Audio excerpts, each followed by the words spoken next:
আসসালামু আলাইকুম। আজকে আমি তৈরি করে দেখাবো খুব সহজে শিরিষ পিঠা, কোনো রকম চাল বাটাবাটি ঝামেলা ছাড়া, কলা পাতা এবং শিরিষ ছাড়াই কিভাবে খুব সহজে ঘরে থাকা অল্প উপকরণ দিয়ে এই শিরিষ পিঠাটা তৈরি করে নিতে পারবেন আর সংরক্ষণ করতে পারবেন বছর জুড়ে। চলুন দেখে নিই আমি এই খুব সহজে শিরিষ পিঠাটা কিভাবে ঘরেই তৈরি করলাম। আর দেখতেই পাচ্ছেন কত সুন্দর আর কতটা পারফেক্ট হয়েছে। আর খুব সহজে আমি 4টা ডিজাইন দেখিয়ে দেব। তার জন্য প্রথমে আমি এখানে শুকনো আতপ চালের গুঁড়ো নিয়ে নিলাম, দিয়ে দিচ্ছি আমি স্বাদমতো লবণ। এখন আমি অল্প অল্প পানি দিয়ে এটাকে একটা সফট ডো তৈরি করে নেব। একদম পাতলাও করব না, আবার একদম শক্তও করব না, দেখে একটু বুঝে নিতে হবে। দেখতেই পাচ্ছেন এখন আমি এটা থেকে 2টা বাটিতে উঠিয়ে নিলাম। একটা আমি দিয়ে দিচ্ছি রেড কালার, আপনারা চাইলে কিন্তু সাদাও এটা করে নিতে পারেন। আমি দেখার সৌন্দর্যের জন্য আমি একটু কালার করেছি। এখানে আমি দিয়ে দিচ্ছি জর্দার রং। জর্দার রংটা দিয়ে আমি 2টা কালার করেছি আর সাথে কিন্তু সাদা রেখেছি।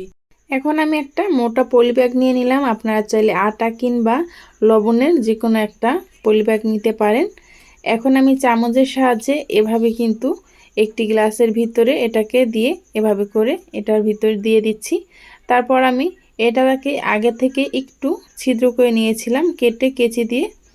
এখন আমি ঘরে থাকা এই যে শপিং ব্যাগগুলো থাকে এটা দিয়ে কিন্তু খুব সহজে আপনারা তৈরি করে নিতে পারেন। দেশ গ্রামের মানুষ দেখা যায় এটা কলা পাতায় তৈরি করে। আমরা যারা ঢাকা শহর আছি তারা কিন্তু কলা পাতা কোথায় পাবো সেটা ভেবে অনেক সময় পিঠাটা তৈরি করি না। এভাবে করে কিন্তু আপনারা শপিং ব্যাগে করে পিঠাগুলো তৈরি করে নিতে পারেন। এখন আমি আগে থেকেই একটু ডিজাইনটা করে নিয়েছি, দেখতে পাচ্ছেন লাভ শেপ দিয়ে। তারপর আমি এভাবে করে ব্যাগে করে শিরিষ ছাড়া কিভাবে তৈরি করবেন দেখতে পাচ্ছেন। খুব সহজেই কিন্তু শিরিষ ছাড়া এভাবে আপনারা পিঠাগুলো তৈরি করে নিতে পারেন। আমি এভাবে করে লাভ শেপটা করে নিচ্ছি। তারপর আমি আরও কিন্তু সাইডে সবগুলো পিঠা তৈরি করে নিয়েছি। আপনাদের দেখার সুবিধার্থে আমি আরও কিছু পিঠা তৈরি করে দেখিয়ে দিচ্ছি। আপনারা চাইলে কিন্তু ঘরে বসে খুব সহজেই চাল সেদ্ধ করা বা বাটাবাটি ঝামেলা ছাড়াই এভাবে খুব সহজে পিঠাগুলো তৈরি করে নিতে পারেন। এই তো আমার কিন্তু লাভ শেপের 4টা পিঠাই তৈরি হয়ে গেল। এখন আমি আপনাদেরকে আরও একটি ডিজাইন দেখিয়ে দিচ্ছি।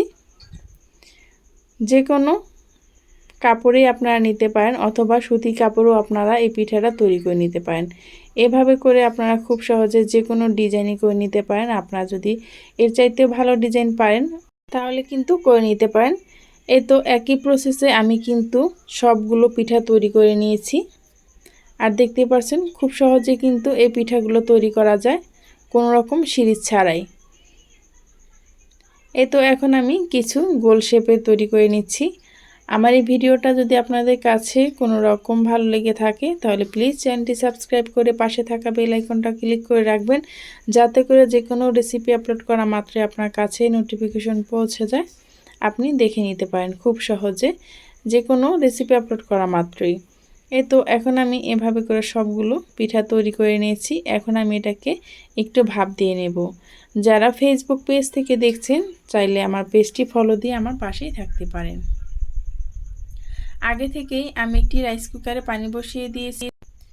এখন আমি রাইস কুকারে এভাবে করে দিয়ে 10 থেকে 15 সেকেন্ড কিন্তু ভাপ দিয়ে নিলেই এই পিঠাটা খুব সুন্দরভাবে হয়ে যায়। আপনাদের কাছে রাইস কুকার না থাকলে যে কোনো পাতিলেও আপনারা এই ভাপটা দিয়ে নিতে পারেন। দেখতেই পাচ্ছেন খুব সহজে কিন্তু এই পিঠাগুলো হয়ে যায়। এভাবে করে আমি সবগুলো পিঠা ভাপ দিয়ে নিয়েছি। আর ভাপ দেওয়ার পরে আমি পিঠাগুলোকে ছাড়িয়ে নিচ্ছি।